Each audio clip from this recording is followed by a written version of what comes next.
আসসালামু আলাইকুম দর্শক, দেখতে পাচ্ছেন আমি একটা জমি বাড়িতে যাচ্ছি এবং চারপাশে দেখেন প্রচুর পরিমাণের পানি হয়ে গেছে। তো বিষয় হচ্ছে কি, বেশ কিছুদিন যাবৎ বৃষ্টি হচ্ছে এবং বৃষ্টি হইলে দক্ষিণ অঞ্চলের তো সমতল জায়গা খুবই কম, এখানে মাছ চাষটা বেশি হয়। তো এই বৃষ্টির কারণে যে মাছের ঘেরগুলো আছে, মাছের ঘেরগুলাতে একদম পানি একদম ভরে গেছে। তো সেটার জন্য আজকে আমরা যাচ্ছি যে একটা ঘেরে সেটাতে একটু নেট দেওয়া হবে, যার কারণে মাছগুলা বের হইতে না পারে। তো গ্রামগঞ্জের ভিডিও অনেকে পছন্দ করেন, আসলে ভিলেজ লাইফ পছন্দ না করার কিছুই নাই, কারণ মাটিতে সমস্ত কিছু হয়, মাটিতে ফসল হয়, সেই ফসল খেয়ে আমরা জীবন ধারণ করি। আমরা যত জিনিসই আমরা করি না কেন, যত মেশিনারিজ বলেন, টেকনোলজি বলেন, সমস্ত কিছু উপেক্ষা করে কিন্তু কৃষিটাই প্রথম, কৃষিটাই শেষ। কেননা কৃষিতে যদি আপনি ইনভেস্ট না করেন কিংবা কৃষিকাজ যদি ছেড়ে দেয় মানুষ, তাহলে বুঝতে পারবেন যে আপনার খাবার প্লেটে যে সুস্বাদু খাবারগুলো খেয়ে আপনি প্রতিদিনের নিত্যদিনের কাজে বের হন, সেটা কিন্তু আর পসিবল না। তো আপনাদেরকে দেখাবো যে পানি কিভাবে কতটা হয়ে গেছে, সেটা আপনারা দেখলেই বুঝতে পারবেন। তো আপনাদেরকে হালকা করে একটু দেখাই, তারপরে আনুষঙ্গিক আরও অনেক কিছু দেখাবো। তো চলেন দেখা যাক। তো বন্ধুরা, দেখতে পাচ্ছেন এখানে যে পানি হয়ে গেছে, এই সবগুলাতে কিন্তু মাছ আছে এবং পানিগুলো এত হয়েছে যে দেখেন, এই যে দেখেন ঘেরের পাড়ে পানি, আবার এই সাইডেও পানি। তো বিষয় হচ্ছে, এইটা যে মাছের ঘের দেখতে পাচ্ছেন এটা এক মালিকানা, আবার এদিকে যে মাছের ঘের দেখতে পাচ্ছেন এটা আরেক মালিকানা, মানে ভিন্ন ভিন্ন মালিকানায় এই মাছের যে ঘেরগুলো আছে এগুলা মানুষ মাছ ছেড়েছে। তো আমরা আমাদের একটা প্রজেক্টে যাব, আমাদের প্রজেক্টও প্রায় পানি ছুঁই ছুঁই অবস্থা। তো এই যে দেখেন, এই যে একটা পাড় দেখতে পাচ্ছেন, এই সাইডে যে দেখতে পাচ্ছেন যে মাছের ঘেরটা, আর এই সাইডে মাছের ঘেরটা, এটা দুই মালিকের। কিন্তু এখানে বিষয় হচ্ছে কি, বৃষ্টির কারণে দেখেন, এই যে দেখেন পাড়গুলা কিন্তু পানিতে একদম সমতল হয়ে যাচ্ছে। তো এটা তো নেট দিয়ে দিবে। তো এই হচ্ছে বিষয়। তো আজকেও বৃষ্টি এতটা হয়েছে যে বৃষ্টির কারণে দেখেন যে ঘেরের পাড়গুলো, সমস্ত পাড়গুলো মনে হচ্ছে যে একটাই ঘের। আসলে এখানে বিভিন্ন জনের বিভিন্ন ঘের আছে, যেখানে প্রচুর পরিমাণ ইনভেস্ট করা এবং মাছ ছাড়া আছে। তো সেইগুলা আপনাদেরকে দেখাবো এবং আমরা কিভাবে আমাদের জমির পাড়গুলাতে নেট দিয়ে দিব সেটা আপনাদেরকে দেখাবো। তো এই যে দেখেন পানি একদম ছুঁই ছুঁই, এই যে এখানে পানি চলে আসছে এবং এদিকেও পানি।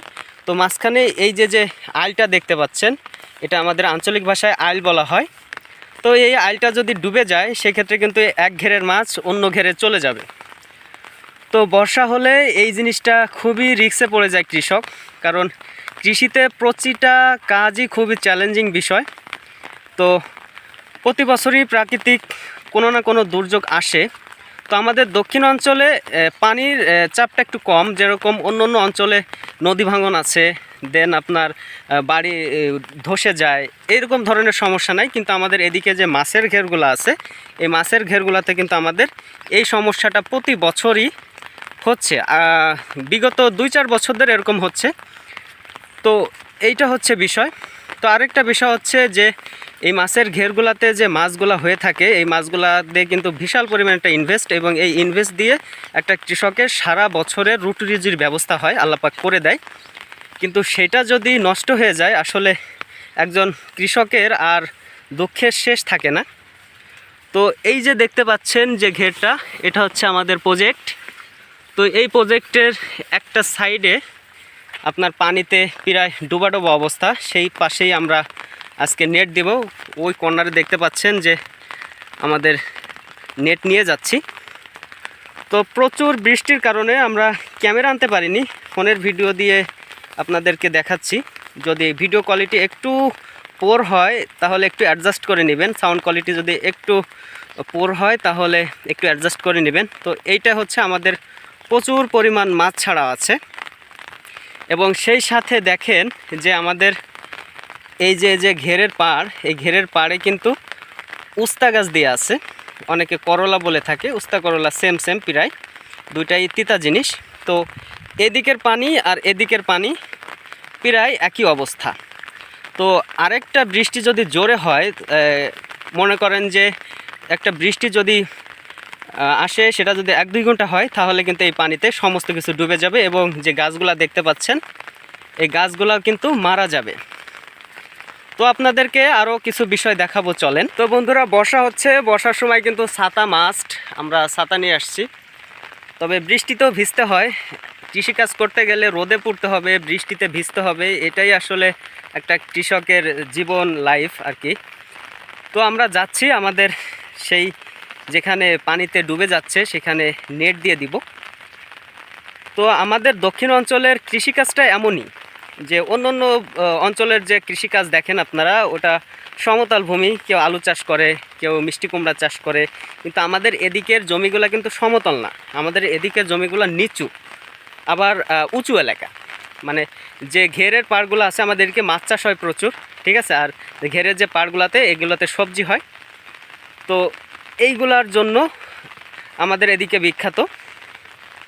তো আমরা সেই জন্যই যাচ্ছি, আপনাদেরকে দেখাবো যে আসলে কেমন করে আমরা কাজগুলো করতেছি। এবং বৃষ্টি হলে আমাদের আসলে ঘুম হয় না এই সময়টাতে, যে আমাদের প্রজেক্টের পানি উঠে যাবে, গাছগুলা মারা যাবে, কারণ এই গাছগুলা দিয়েই তো আমাদের আসলে মেইন ইনকাম সোর্স।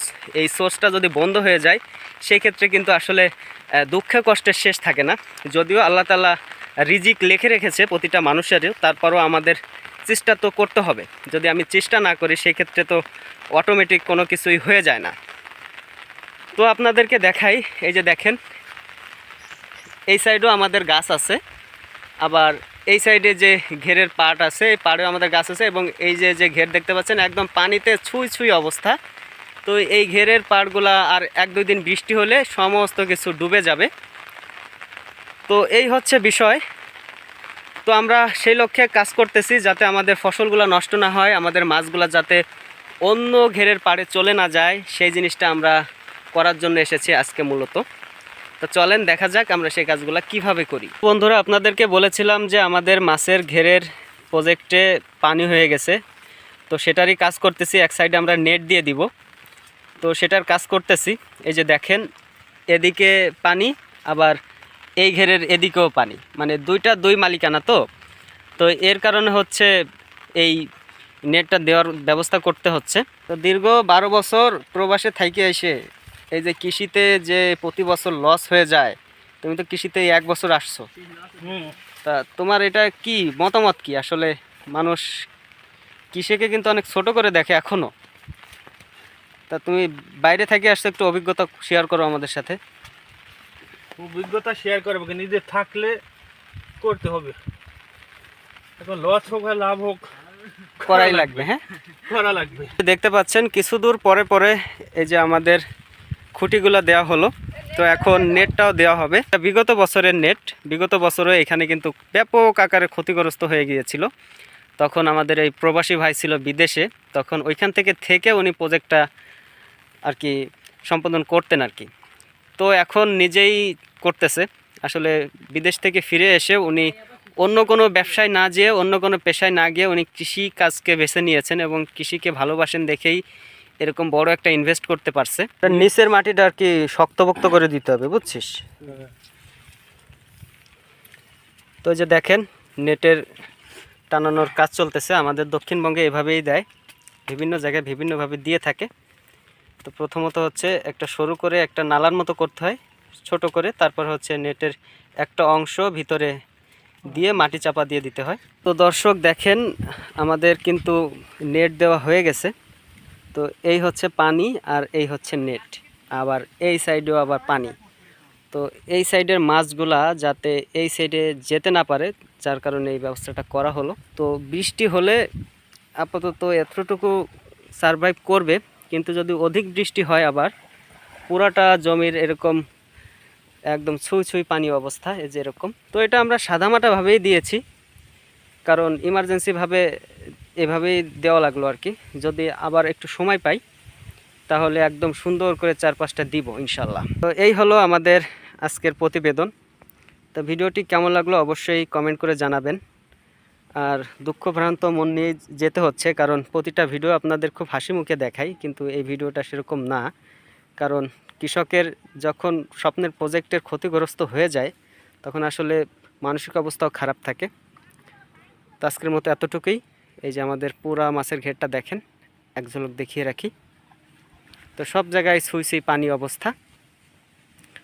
তো সবাই ভালো থাকবেন, সুস্থ থাকবেন। আল্লাহ হাফেজ।